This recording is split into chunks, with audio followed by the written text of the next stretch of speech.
ఏపీలో క్రికెట్ చరిత్రకు కొత్త నాంది పలుకుతోంది మన కొత్తగా రెడీ అయిన మంగళగిరి అంతర్జాతీయ క్రికెట్ స్టేడియం.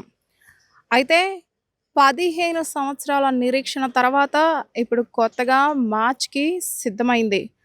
ఇప్పటివరకు క్రికెట్ మ్యాచ్‌కి కేర్ ఆఫ్ వైజాగే అనుకున్నాం.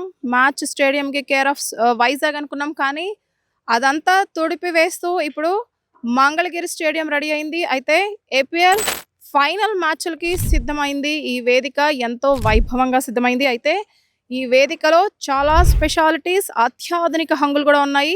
ఏంటి స్పెషల్ అంటే ఎంత వర్షం పడినా మళ్ళీ వెంటనే క్రికెట్ మ్యాచ్ ఆడడానికి రెడీ అయ్యేలాగా అత్యాధునిక డ్రైనేజ్ సిస్టమ్ ఏర్పాటు చేయడం జరిగింది.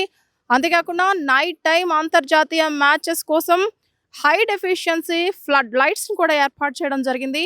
24 ఎకరాల విస్తీర్ణంలో 34,000 మంది ఒకేసారి కూర్చుని చూసి వీక్షించేలాగా ఇక్కడ ఏర్పాట్లు చేయడం జరిగింది.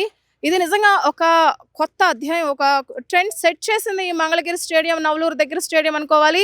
అయితే 15 సంవత్సరాలు, ఎన్నో అంతరాయాలు, ఎన్నో విరామాల తర్వాత అన్నింటినీ దాటుకుని అత్యంత ఎక్కువ పెట్టుబడితో, ఎక్కువ నిధులు కేటాయించుకుని ఇది హంగులతో నిర్మించడం, ఏర్పాటు చేయడమైంది.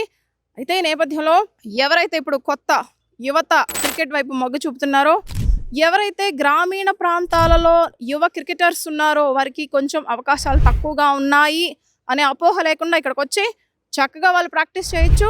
అయితే యువ క్రికెటర్లకి ఇది నిజంగా ఒక వేదిక అని కూడా చెప్పొచ్చు. అయితే ఈ నేపథ్యంలో దీన్ని బట్టి చుట్టూ రవాణా కానివ్వండి, పార్కింగ్ ఫెసిలిటీ కానివ్వండి, అన్నీ కూడా పర్ఫెక్ట్‌గా ఏర్పాటు చేయడం జరిగింది. అయితే 24 నుంచి 30వ తారీఖు వరకు జూన్‌లో జరగనున్న ఏపీఎల్ ఫైనల్ మ్యాచ్‌లకి వేదికగా ముస్తాబవుతుంది. చూద్దాం, ఇది నిజంగా ఏపీని ఒక కేర్ ఆఫ్ ఆటగాళ్ళకి కేర్ ఆఫ్ అడ్రస్‌గా మార్చాలని ఏదైతే ప్రభుత్వం హామీ ఇచ్చిందో, ఇది నిజంగా ఇది అందులో ఒక హామీ. నిజంగా 100%, 200% సక్సెస్ అయ్యారనే చెప్పొచ్చు.